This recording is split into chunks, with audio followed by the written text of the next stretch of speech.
Vote কাকে দেবেন? বাংলাদেশের সবচেয়ে বড় সুপারস্টার, যার সিনেমা মুক্তি পেলে হল কাঁপে, যার নাম শুনলেই ট্রেন্ডিং হয় সোশ্যাল মিডিয়া। এইসব ঝাপসা প্ল্যান দিয়ে ইলেকশন জেতা যাবে না। আমার প্ল্যান মতো ইলেকশন করো। কনফার্ম শাকিব খান নাকি এবার জাতীয় নির্বাচনে ভোটই দিতে পারবেন না, কিন্তু কেন? আর এই খবর সামনে আসতে কেন কথা বললেন অপু বিশ্বাস আর বুবলি? আজকের এই ভিডিওতে থাকছে পুরো ঘটনা, আইনি দিক, সত্য মিথ্যা, এর পেছনের অজানা গল্প। বন্ধুরা, সম্পূর্ণ ভিডিওতে যাওয়ার আগে আমাদের চ্যানেলটিকে সাবস্ক্রাইব করতে ভুলবেন না। সম্প্রতি সোশ্যাল মিডিয়া ও কয়েকটি অনলাইন প্ল্যাটফর্মে দাবি করা হচ্ছে শাকিব খান নাকি এবার জাতীয় নির্বাচনে ভোটার হিসেবে ভোট দিতে পারবেন না। কারণ হিসেবে বলা হচ্ছে ভোটার এলাকা পরিবর্তন, জাতীয় পরিচয়পত্র সংক্রান্ত জটিলতা কিংবা বিদেশে অবস্থান। যদিও এই বিষয়ে এখন পর্যন্ত নির্বাচন কমিশনের পক্ষ থেকে কোনো আনুষ্ঠানিক ঘোষণা নেই, কিন্তু গুজবটা এতটাই ছড়িয়েছে যে ভক্তদের মধ্যে তৈরি হয়েছে প্রশ্ন আর আলোচনা। শাকিব খান কেন আলোচনায়? শাকিব খান শুধু একজন অভিনেতা নন, তিনি একটি ব্র্যান্ড, একটি জনপ্রিয়তার প্রতীক।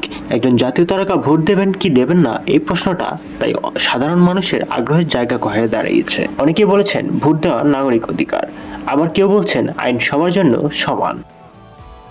ভালো প্ল্যানিং আছে এমন কাউকে ভোট দিতে চাই, এবং যারা দেশের জন্য কাজ করবে, দেশের মানুষের জন্য কাজ করবে এবং দেশের মানুষের স্বার্থটাকে এই মাঝে এই বিষয়টা এখন ভাইরাল।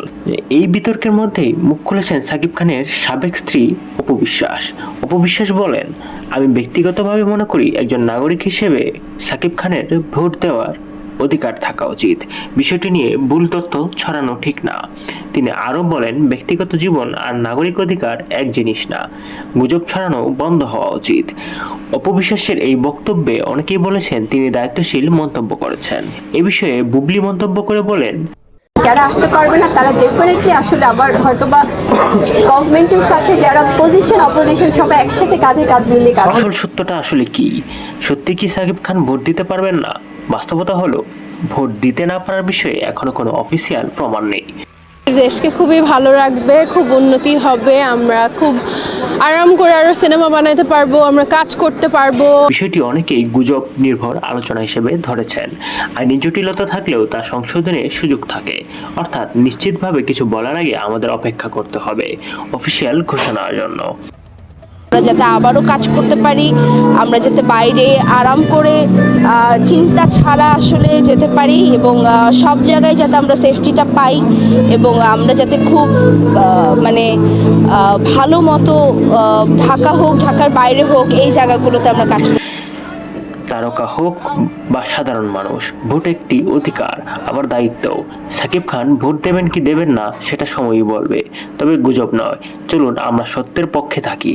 আমাদের ফিনান্সিয়াল অবস্থাও খুবই খারাপ দেশের, তো এটা যাতে একটু সাপোর্ট করে অ্যান্ড আমরা যাতে নিরাপদভাবে চলতে পারি, আর নারীরা যেভাবে এগিয়ে যাচ্ছে তারা যেন সামনে আরও বেশি এগিয়ে যেতে পারে। আপনার মতামত কি? কমেন্টে জানান। ভিডিওটি ভালো লাগলে লাইক দিন, চ্যানেলটি সাবস্ক্রাইব করতে ভুলবেন না। আমি আবার আসবো নতুন একটি ভিডিও নিয়ে, ততক্ষণ পর্যন্ত সাথেই থাকুন। আল্লাহ হাফেজ। আমি চাই যেই সরকারি আসবে আমি সেই সরকারের পক্ষে কাজ করব। আমি চাই আমাদের যারা আমরা সাধারণ মানুষ আছি আমাদের ন্যায্য মূল্য, ন্যায্য অধিকারগুলো যেন আমরা পাই।